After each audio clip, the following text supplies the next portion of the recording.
छा मैसेज आहे सर उस्तादनि जे लाइ ऐं शागिर्दनि जे वालिदिन जे लाइ? मुंहिंजी मैसेज गुज़ारिश ई आहे, असांजो सॼे उस्तादनि असां ते एतमाद कयो आहे त असांजी जेका पेट नफ़ा आहे उन जे आइन में पहिरीं शिकायत तइलीम जे सुधारे ऐं वाधारे लाइ कोशिशि। इंशाअल्लाह मुंहिंजी कोशिशि हूंदी जेके मसूम ॿार वज़ीर अलाह तव्हां ॾिसंदो अक्सर चवंदो आहे त सिंध अंदरि जेके 70 लख प्राइमरी ॿार कोन था अचनि, असां सिंध जा प्राइमरी उस्ताद सिंध जे झल झंग वञी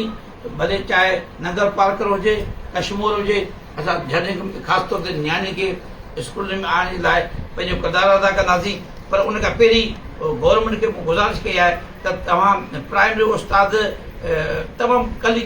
थोरी उन जी पघार आहे, जॾहिं त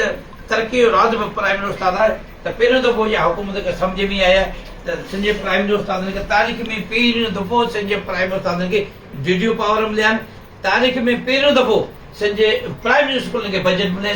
बजट ऐं इंशाअल्लाह ईअं अलाह चाहियो त असां जेका असांजो मक़सदु आहे त सिंध जी तइलीम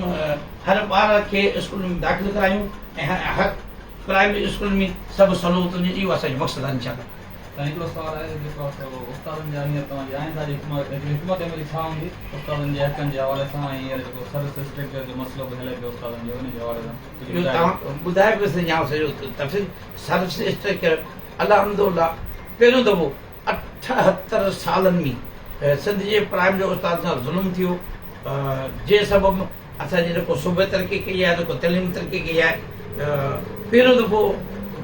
सिंध हुकूमत वज़ीर अला सिंध सूबाई वज़ीर तइलीम जी कोशिशि हूंदा पहिरियों दफ़ो सिंध जे प्राइमरी उस्ताद जे सर्विस इंस्पेक्टर जे सभिनी मंज़ूर कराई आहे, जंहिंजी सर्विस इंस्पेक्टर कमेटी ठही उन मंज़ूरी ॾिनी।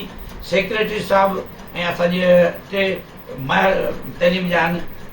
ऑफिसर कराची सेक्रेटरी में अकबर ब्राह्मणी साहिबु,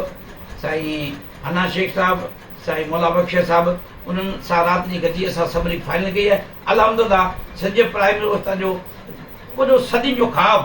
सतनो गुज़िरियल इंशाअल्लाह सर्विस इंस्पेक्टर चंद ॾींहंनि में उन जो नोटिफिकेशन जारी थी वेंदो ऐं उन खां पोइ जेके बि सिंध जे प्राइमरी उस्ताद जा मसइला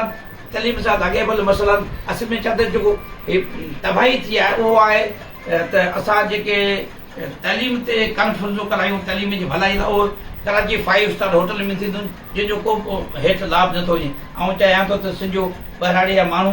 सिंध जा सीनियर उस्ताद असां गॾु अहिड़ी तइलीम में पॉलिसी आहियूं जंहिंसां सिंध जी तइलीम सिंध में इनकलाब अचे।